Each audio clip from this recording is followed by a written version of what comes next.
Today I am at Mount Zion Cemetery in Maspeth, Queens, to tell you all a story, and to pay a visit to the site of the Triangle Shirtwaist Factory Fire Memorial.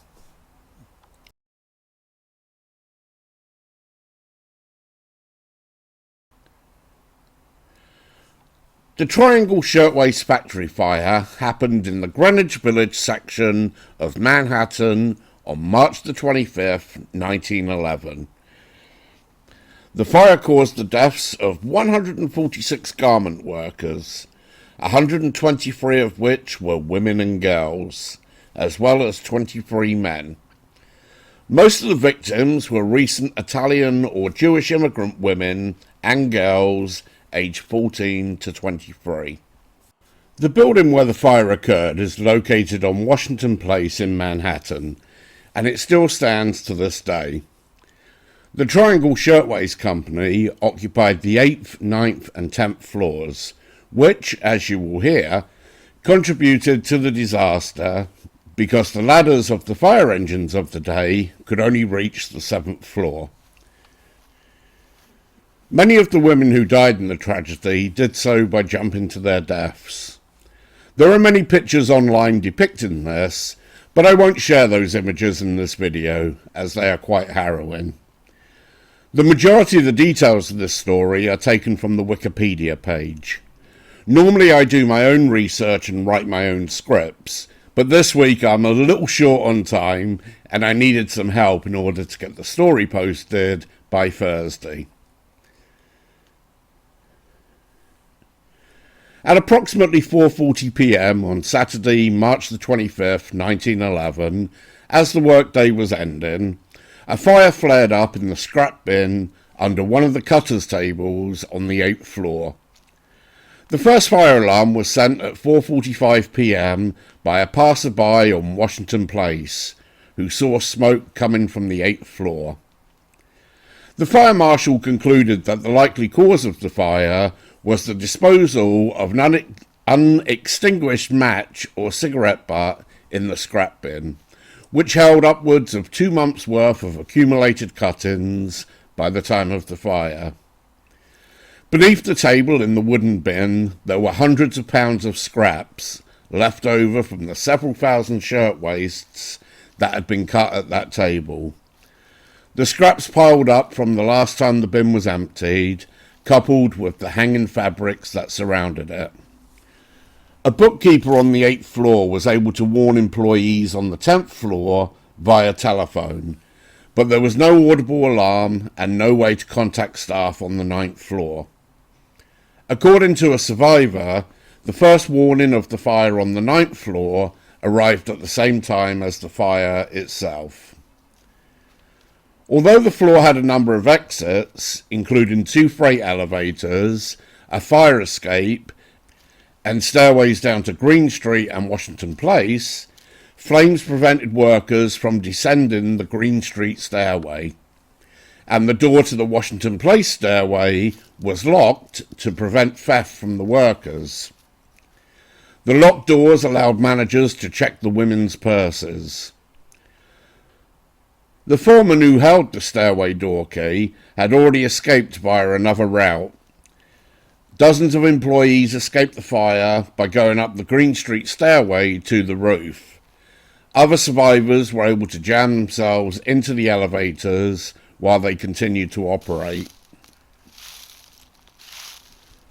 Within 3 minutes, the Green Street stairway became unusable in both directions.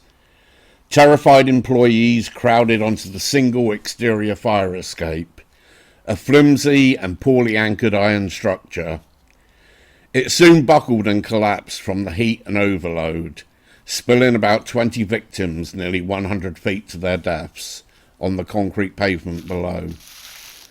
The remainder waited until the smoke and fire overcame them. The fire department arrived quickly, but was unable to stop the flames, as their ladders were only long enough to reach as high as the 7th floor.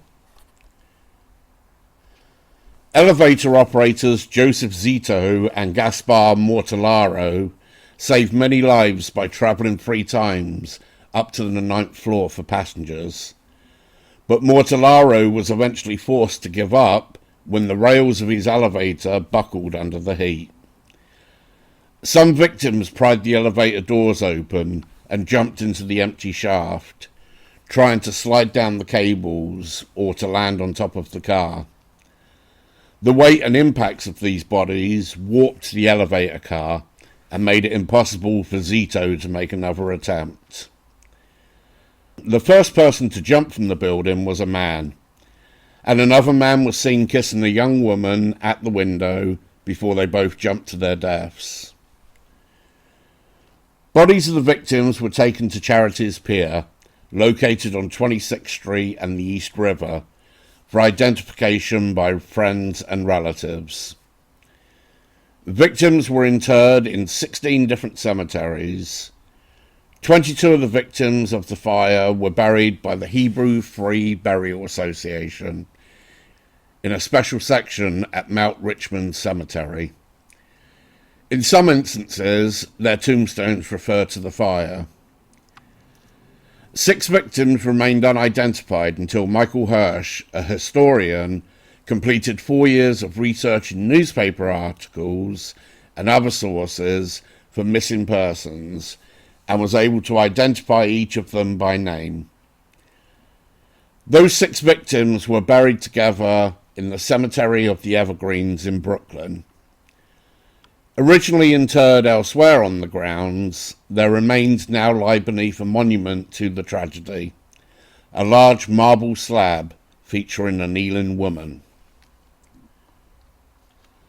The New York legislature then created the Factory Investigating Commission to investigate factory conditions in this and other cities and to report remedial measures of legislation to prevent hazard or loss of life among employees through fire, unsanitary conditions, and occupational diseases.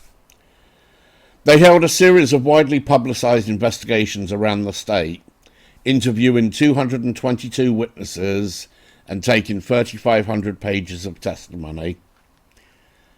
They hired field agents to do on-site inspections of factories.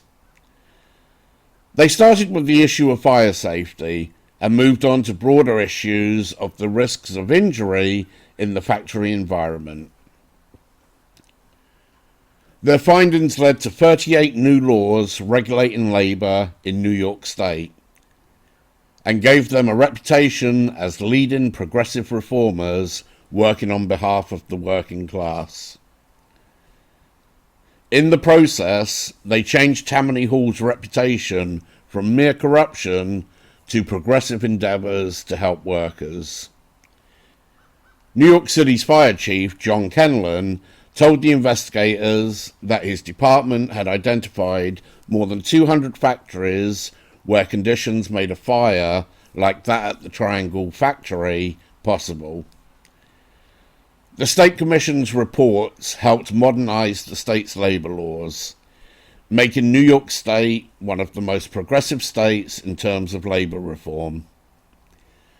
New laws mandated better building access and egress, fireproofing requirements, the availability of fire extinguishers, the installation of alarm systems and automatic sprinklers, better eating and toilet facilities for workers, and limited the number of hours that women and children could work.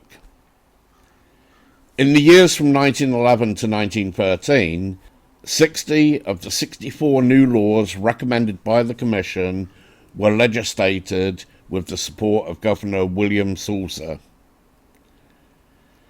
As a result of the fire, the American Society of Safety Professionals was founded in New York City on October the 14th, 1911. The last living survivor of the fire was Rose Friedman, née Rosenfeld, who died in Beverly Hills, California on February the 15th, 2001, at the age of 107. She was 2 days away from her 18th birthday at the time of the fire, which she survived by following the company's executives and being rescued from the roof of the building. As a result of her experience, she became a lifelong supporter of unions. A memorial of the Ladies' Waist and Dressmakers Union, Local Number 25, was erected in Mount Zion Cemetery in Maspeth, Queens. It is a series of stone columns holding a large crossbeam. Much of the writing is no longer legible due to erosion.